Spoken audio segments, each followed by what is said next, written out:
Hi, and welcome back to Focal Point AFR Talk. Brian Fisher is my name, talking about the GOP complete cave on amnesty, on immigration. And I understand this is just the GOP selling its soul for money. This is craven worship.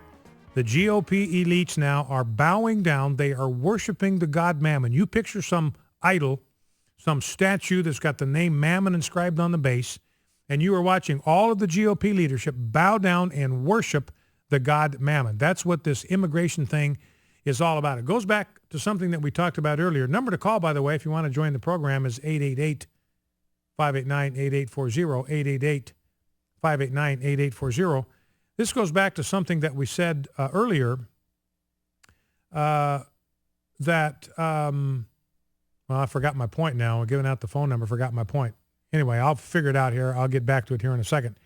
But they are worshiping the god Mammon because what this is about pressure from major corporations who have dollars to donate to campaigns.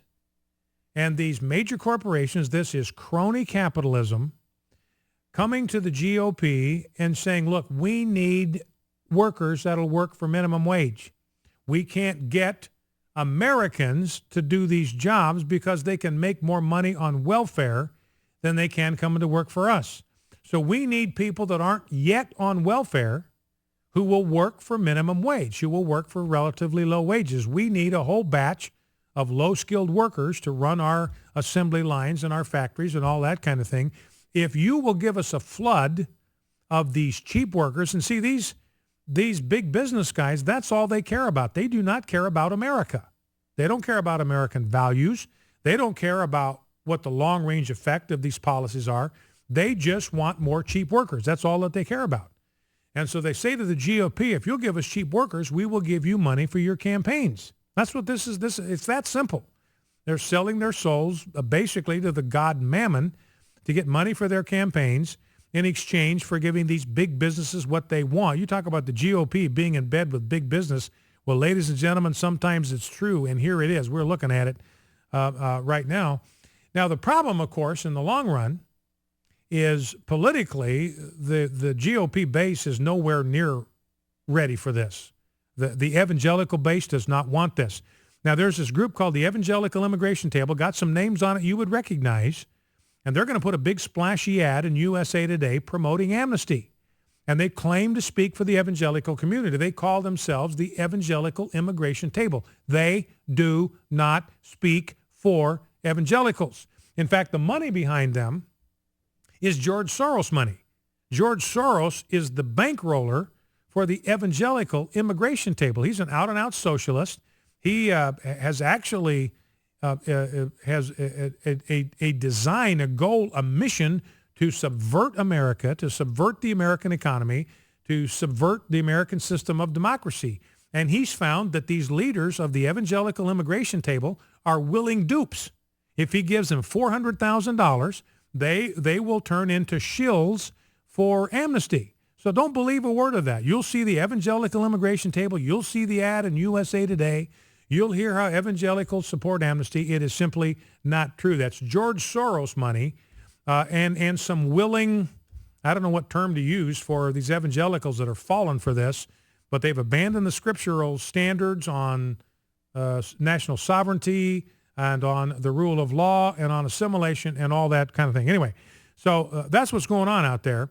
And what the GOP has done, in my estimation, committing hara-kiri for the sake of money. But as the Pew Research Center pointed out, 88% of illegal aliens, if they get a chance to vote, they're going to vote Democrat. So these Republicans are importing an entire political demographic that will never vote for them the rest of our natural lives. That's why this is it's a suicide mission.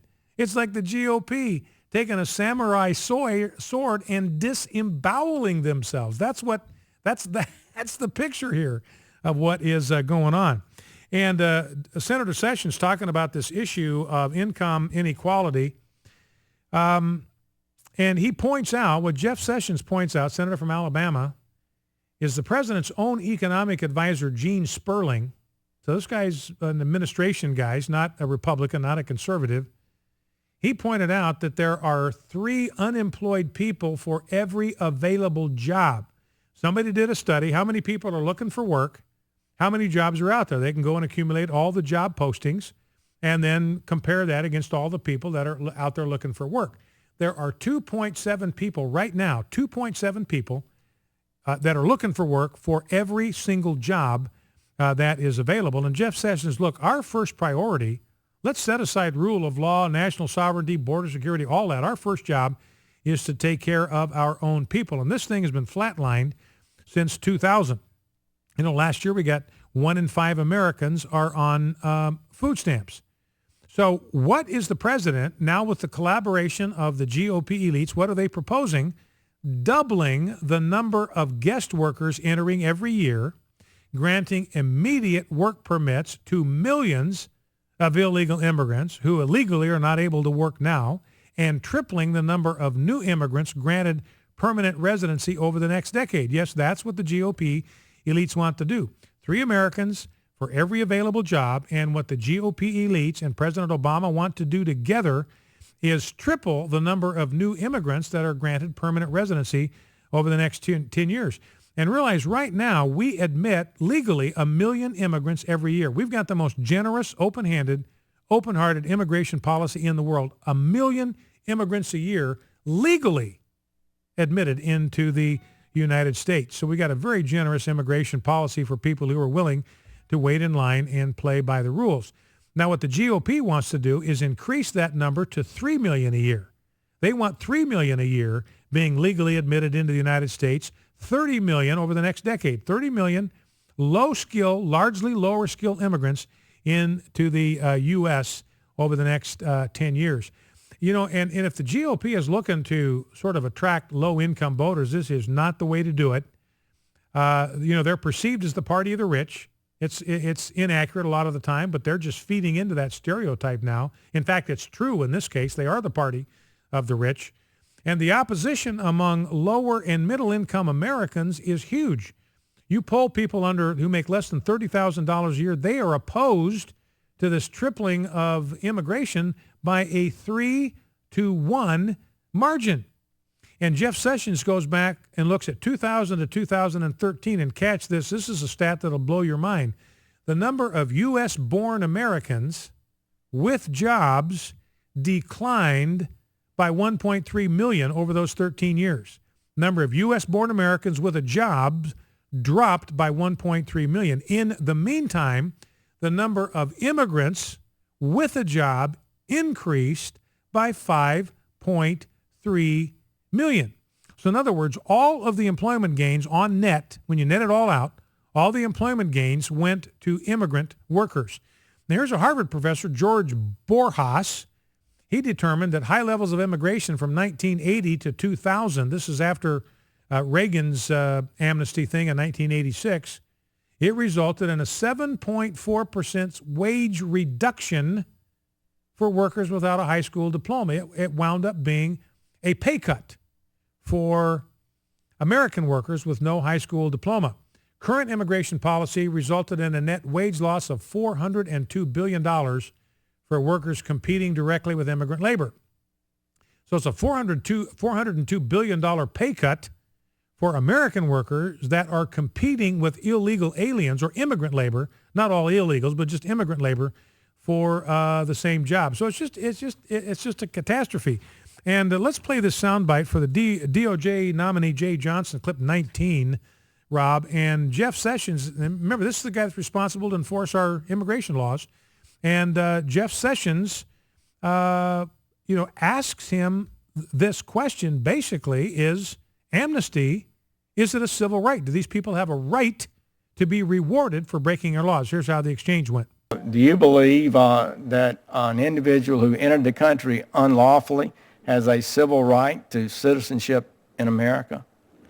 Senator, my understanding is that the Congress sets the laws with respect to immigration, and only after those laws are set, if certain of the laws are designated for enforcement responsibility to the Civil Rights Division, would the Civil Rights Division act in that scenario? Well, your boss-to-be, Attorney General Holder, has said plainly, it seems to me, that persons who violate the United States laws, immigration laws, and who enter the country have a civil right to even citizenship.